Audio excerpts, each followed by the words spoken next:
Un jour, Salomon va à Gabaon pour offrir des sacrifices, car c'est le lieu sacré le plus important du pays.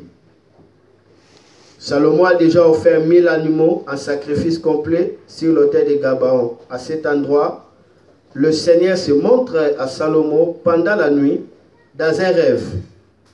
Il lui dit, demande-moi ce que tu veux, je te le donnerai. Voyons. Alors, dans le verset maintenant 14, Dieu va commencer à donner des directions. Il lui dit, et si tu fais ce que je te demande, si tu obéis à mes ordres et à mes commandements comme David ton père, je te donnerai une longue vie. Salomon se réveille, il s'aperçoit que c'était un rêve. Tu vois? Donc, toute cette direction, les conseils, tout ça, Salomon a reçu ça dans un rêve. Et c'était réel, tout ce qu'il avait, il avait entendu, tout ce que Dieu l'avait indiqué, des avertissements, c'était réel. Et Salomon va vivre ça. Mais une chose, Salomon a négligé ici la dernière parole. Si tu m'obéis,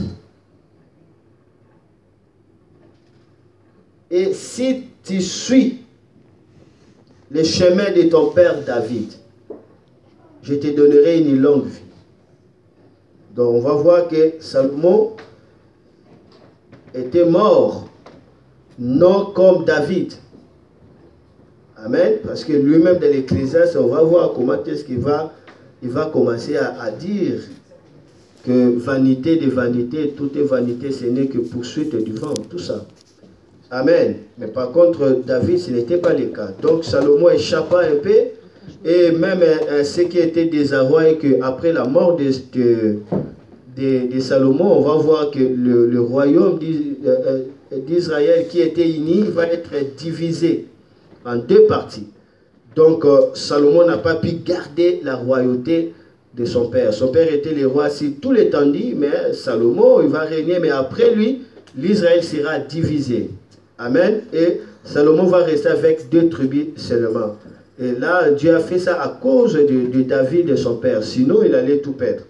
Donc, par le songe de direction, Dieu est en train de nous guider par rapport à la vie. Dieu est en train de nous avertir et Dieu est en train de nous faire des signaux du danger. Alors, la Bible nous parle clairement à ce qui concerne la direction. Nous voyons dans Matthieu, chapitre 1, verset 18 à 21. Ici, la Bible nous montre clairement la direction maintenant, le songe de direction. Voyons Matthieu, chapitre 1, le verset 18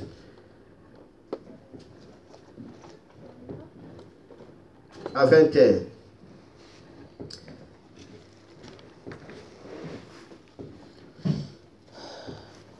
Direction, voilà.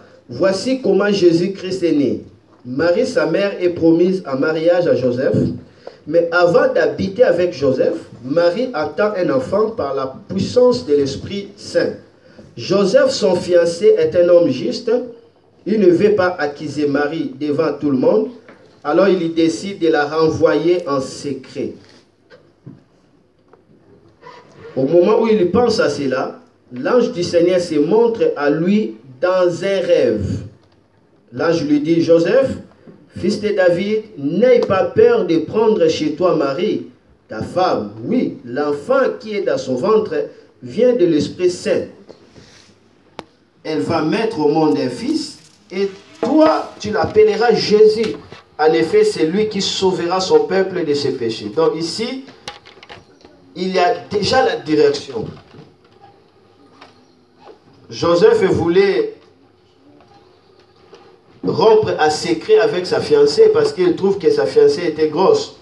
Mais maintenant, Dieu va lui montrer la direction par les songes. Mais non, ne fais pas ça. Parce que cet enfant-là vient par la puissance de l'Esprit de Dieu.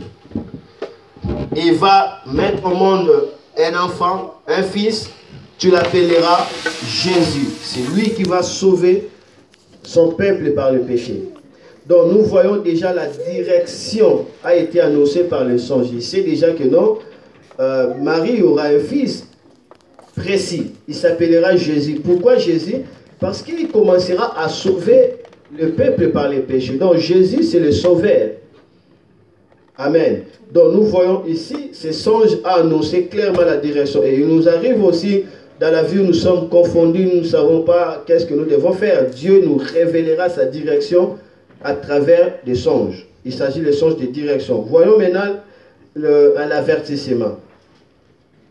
Ici maintenant, Dieu va avertir, mais à travers le songe. On voit Matthieu chapitre 2, les versets 11 à 12.